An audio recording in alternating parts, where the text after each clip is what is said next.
বিসমিল্লাহির রহমানির রহিম। সম্মানিত সুধী, আজকে এসেছি আমরা যে আসলে মালচিংয়ে মরিচ চাষ বিষয়ে আলোচনা করতে। দেখেন আমরা মরিচ চাষে বেড কিভাবে করব, আর হচ্ছে আমরা মালচিং কিভাবে বিছাবো বা কি নিয়মে করব, চারা থেকে চারার দূরত্ব কতটুকু দেবো, এই বিষয়ে আলোচনা। আর হচ্ছে এই বিষয়ে মূল বিষয় হচ্ছে এটা দেখানো আমরা কিভাবে করব।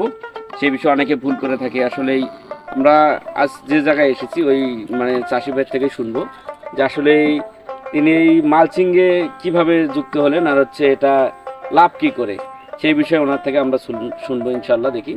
আসসালামু আলাইকুম ভাই, আপনি দেখতেছেন যে আসলে মালচিংয়ে এটা কিভাবে আসলেন? আসলে এটা আসলে আমি শুনছিলাম, শোনার পরে আমি বিশ্বাস করি নাই। গততে আমি এটা চাষ করছিলাম, তাতে মোটামুটি খুব ভালো হয়েছিল আমার মরিচ।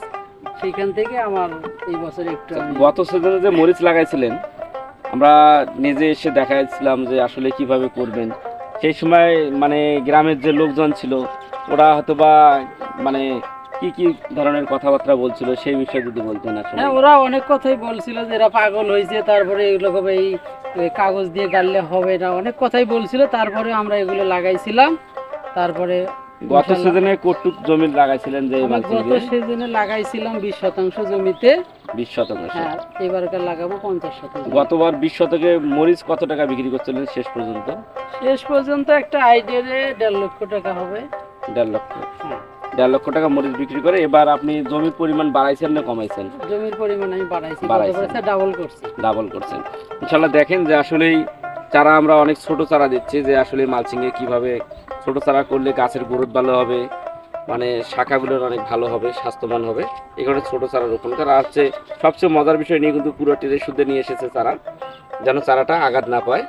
আসলে এই ক্ষেত্রে ওনার লেবার খরচটা একটু বেশি হয়ে গেছে, চারাটা অনেক সুস্থমান থাকবে। আর হচ্ছে গাছের মাপটা আমরা দেখাই দিব। দেখেন, গাছ থেকে গাছের দূরত্ব আমরা 22 ইঞ্চি দিয়েছি। আর হচ্ছে এই ত্রিভুজ আকারে এই সবগুলো গাছ গাড়া। আর হচ্ছে গাছ থেকে এই পাশে গাছের দূরত্ব আছে হচ্ছে 23 ইঞ্চি। আর হচ্ছে ড্রেনের দূরত্ব আছে হচ্ছে 56 ইঞ্চি।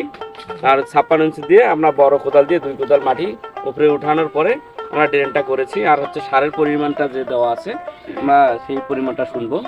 এবং সারের পরিমাণটা একটু যদি বলেন যে আসলে কি পরিমাণ সারটা দিয়েছেন এই জমিতে? আমি সার দিয়েছি 25 শতক জমিতে। টিএসপি দিয়েছি 30 কেজি, এমওপি দিয়েছি 30 কেজি, তারপরে হচ্ছে জিপসাম দিয়েছি 5 কেজি, দানাদার পটাশ দিয়েছি 3 কেজি, তারপরে বায়োডার্মা দিয়েছি 600 গ্রাম, আর হচ্ছে অর্গানিক দিলাম 7 কেজি। জিপসাম দেননি? হ্যাঁ, জিপসাম 5 কেজি। জৈব দিয়েছি 120 কেজি। 120 কেজি। বোরন দিয়েছি 3 কেজি, 5 কেজি। 5 KG boron. তা এই মিলে আপনার হচ্ছে এই যে সারটা বললেন, এটা কয় শতাংশ জমিতে দিয়েছেন? আমি দিয়েছি 25 শতাংশ জমিতে। 25 শতাংশ জমিতে দিয়েছেন। এটা হচ্ছে কখন দিয়েছেন এই সারটা? যে দিয়েছেন আপনি শেষ চাষে দিলেন না হচ্ছে প্রথম চাষে দিলেন, এটা যদি বলতেন আর কি। আমরা চাষটা আসলে একদিনেই করছি, বৃষ্টির কারণে ওই একদিনেই চাষ করি, একদিনেই আমরা সারটা দিয়েছি। সে সারটা দিয়েছেন কোন সময়? আপনি শেষ চাষে দিলেন? একবারে প্রথম চাষেই আমরা দিয়েছি। প্রথম চাষে দিয়েছেন। আসলে এই ভুল করা যাবে না, আমরা প্রথম চাষে সার দিব না, আমরা সারটা অবশ্যই শেষ চাষে দেওয়ার চেষ্টা করব। শেষে দিলে হবে কি, সারটা আমার অনেক উপরে থাকবে, যেহেতু ড্রেন হবে, ড্রেনের মাটিটা আমরা উপরে যখন উঠাবো সারটা কিন্তু অনেক নিচে চলে যাবে। অত নিচে কিন্তু মরিচের শেকড় যায় না, আসলে মরিচের শেকড় থাকে অনেক উপরে, আর মালচিংয়ের নিচের শেকড় একদমই যায় না। আমরা সেক্ষেত্রে সারটা অবশ্যই শেষ চাষে দিয়ে দেব। এই বলেই শেষ করছি। আসসালামু আলাইকুম।